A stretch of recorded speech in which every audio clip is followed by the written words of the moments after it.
Hi all, welcome to Parkers Reefs. In today's episode, we're going to check out Daniel Leal's SPS dominated tank.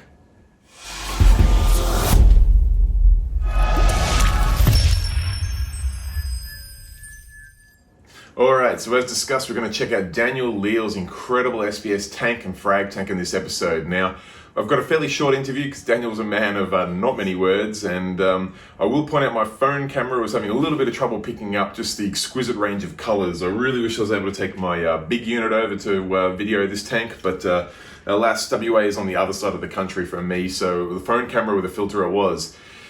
I highly recommend after the relatively short interview, you hang on to the video and watch. I've got some footage at the end there with the phone camera, with a filter, without a filter, and even some DSLR pictures. Well worth watching so you can pick up some more of the incredible range of colors and species that Daniel keeps. But enough from me, let's cross over to Daniel who's going to tell us about his tank.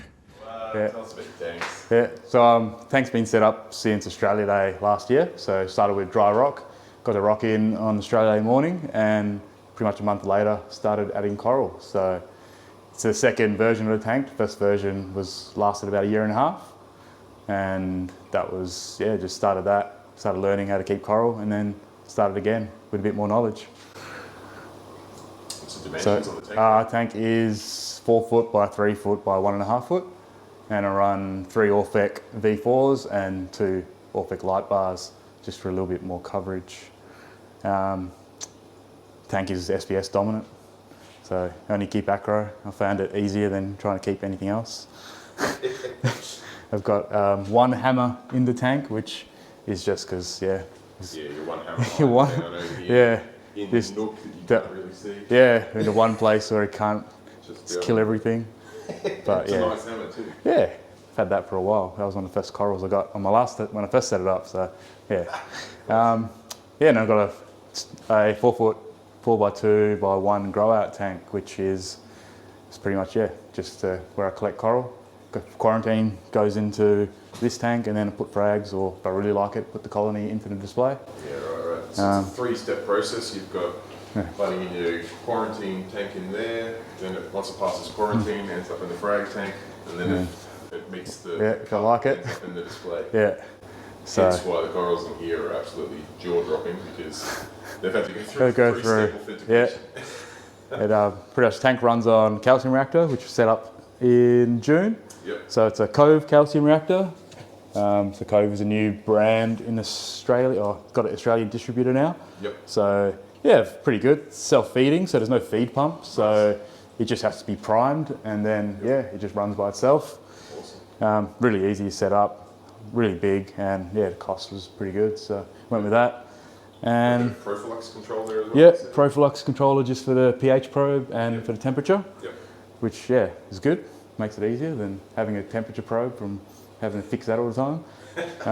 Pretty much sump is, got a skimmer. I only just started running a skimmer a few months ago because my pH has started to drop as my demand on the calcium reactor has increased. And I run a fuge for nutrient export and carbon for keep the water clean.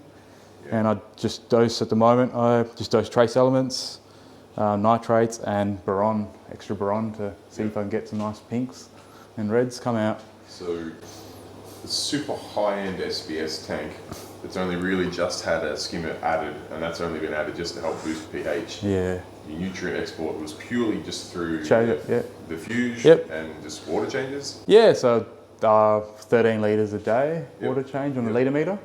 So that was added, pretty much when I put this redone the scape started this year. Yeah, right. So. And I think you were saying you dose nitrates to keep... Yeah, I dose nitrates. So I don't know what the ppm is. It's about 3 ppm a day it works out to be. Okay. Dose it at 12 o'clock, so middle of the light cycle. But it's always sits at 1, so it gets taken up pretty quick. And the chato just takes out the rest. It's not used each day, I guess. Sure so thing. Whereabouts do your parameters sit? 7.7 to 8. Okay. Calcium, started dosing calc as well, just again for pH, because it started dropping. So now our calcium's at 420 and mag's at 1350. Okay. And fairly standard parameters, nothing overly it's pretty unusual there. straightforward. and just keep it stable. Helps with the calcium reactor. Yeah, definitely. Tell us about your fish. Yeah. Any favourite coral pieces? So fish is, just fish to do stuff, like really. So tangs to clean the algae, 6-line wrasse for any pests, bristle worms, and just a couple of fish I've been given. And an angel, Mrs. wanted that, the flame angel and the flame hawk. So I got them. And the two things that, I guess, I didn't really want the flame angel because it could pick at my acro, but I think it's been pretty good so far. All right, good. And this tank's just 2 tanks. There's Jardini and a coal tank. Again, just to clean the frag plugs. Working fish. And just, need nutrients. Yeah, fair enough.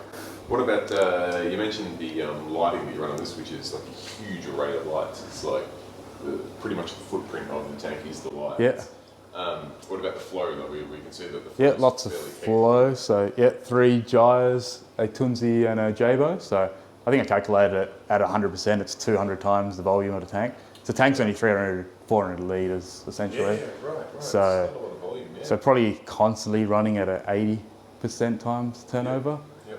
With everything running up and ramping up and down. So still lots of flow. But it's just hard. When it grows, it's going to be pretty hard. It's to not get hit by a flow. Definitely. At the moment, I can get it to work, but you just have to because it's all coming from one side. So. Fair enough. Now you've got probably 150, 200 pieces of top shelf SPS in there, but could you pick out 2 or 3 that would be your favourite? Probably the pink Abroliths in the middle, which is quite new. It's only been there a few months, but coloured up really quick and it's growing really quick. Nice. It's called a bubble gum unicorn from Eastwood at Fragstock. That's really nice. And a red, and this thing here is probably the Absolutely 3. Stunning. And then, most of the other ones are pretty nice, apart from that one. There's one coral I don't like in there, which I glued in and can't get out. It still looks pretty nice to me. They're hanging over there, but you see the pinks of the one over the back look is crazy. And so, well, I'm not going to start pointing out corals because the video will go for 45 minutes. Still like Digi. Forest fire. Is that forest fire? Yeah, it's forest fire. Yeah, because some of the tips looked a little green. I was like, oh, it's still one of my favourites. So I just break off pieces as it grows to keep it into a little ball. Yeah, keeps it honest. Yeah. No, that's awesome, man. Any final thoughts for viewers out there or tips and tricks on how to get a tank half as good as this? Yeah, just lots of flow, lots of light, and that's about it. Nice one. Awesome. Thanks, man. Cool. No problems. Appreciate it. Cheers. See ya. All right, so as promised, I didn't just want to end the interview there and take away your opportunity to see some more of these incredible tanks. So I figured even if Daniel doesn't want to talk about them anymore and if you've had enough of listening to me, I'd run some footage of these tanks just so you guys can sit back and enjoy. The first set of footage here is with the filter on because I know some people love filter footage. And then after this, I'm going to run some footage again without the filter on. It's not really a thing to pick which one you prefer more. It's just you can get to see what it's like with a filter and without a filter. So anyway, enough from me. Sit back and enjoy Daniel Leal's incredible SPS-dominated tank and frag tank.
All right, guys, hope you enjoyed the footage, either with or without a filter. All I can tell you is neither actually replicates how beautiful it is to the eye. So if you ever get the chance, get in touch with Daniel and check out this tank in person.